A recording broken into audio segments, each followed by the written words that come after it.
Good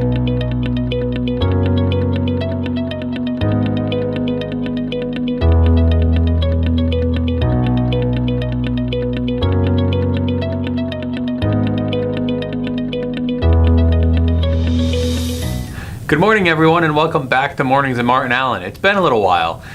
The second semester moves quickly, doesn't it? Oh my God, we are knocking on March's door, then it's going to be spring break, and then it is a slide into May and to the finish. I know probably a lot of us are excited for that, but it's also a little scary because time moves quickly and we all have a lot to do. But nevertheless, we hope you are all doing well. In this installment of Mornings in Martin Allen, we're going to hear from different faculty members, both on and off campus, share some of their proudest student moments. You will hear stories about some specific students and then some stories about groups of students, and there's some really good stuff there. This will probably be delivered to you in a couple different installments. We also have a couple different Mornings in Martin Allen videos planned for the rest of the semester, so be on the lookout for those. And enjoy. I actually have a file in my inbox that I keep, and it's just called Happy. And it's full of these little accomplishments that students have, or like news that they'll send me. And I think that things that mean the most is when they get back with me and ask me for help or update me on their accomplishments. And, you know, sometimes they even use the term role model, and that makes me almost like, okay, that'll get me through the rough days. Yeah, I definitely think that was after I finished graduate school at K-State, and I walked across the stage and I accepted my doctoral degree, and my parents were there, and it was really incredible. Dr. Whitaker, your students, the proudest moments of your students.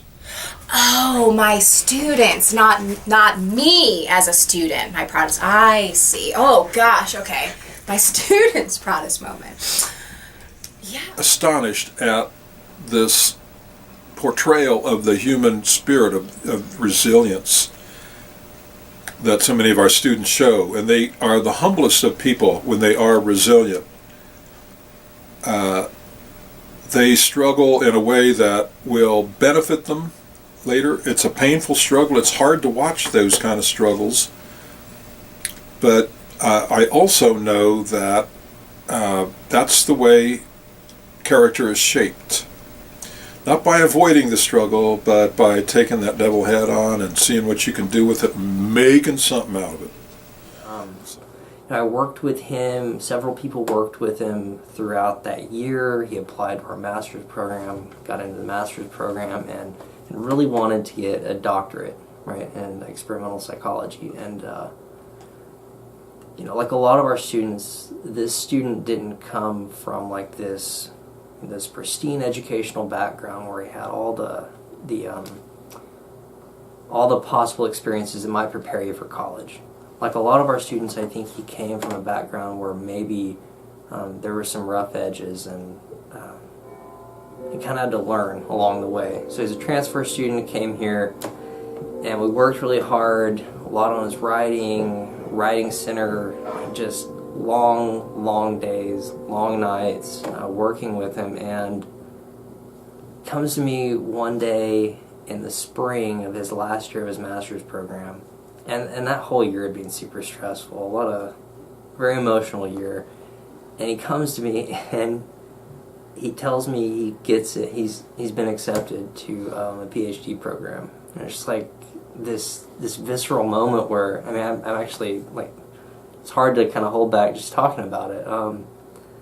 I was so excited for him, and like he was so excited, and it was just this emotional thing where all of this hard work that you put in has paid off, and it's amazing to even think about. I really just didn't know what she wanted to do. She had switched majors a couple of different times, and so we talked in length many times when we met for pre-enrollment meetings, and we just really kind of grew together closely in that mentoring bond of advisor-advisee. And then a year later, I got an email from her stating that she had decided to go back and get her graduate degree and become a special ed teacher. And it just melted my heart, right? To know how to accept help from other people. and also figure out where they're at right now and then where they need to be at later time, and stay on it, stay on the path until they get there. And I think that shows a great level of resilience, and I have a huge respect for those students, and I'm very proud of them. You know, if you find a good moment, like ending scene, yeah, you can use that, like, I'm done. Merry Christmas. Isn't Dr. Park great? Take care, everybody.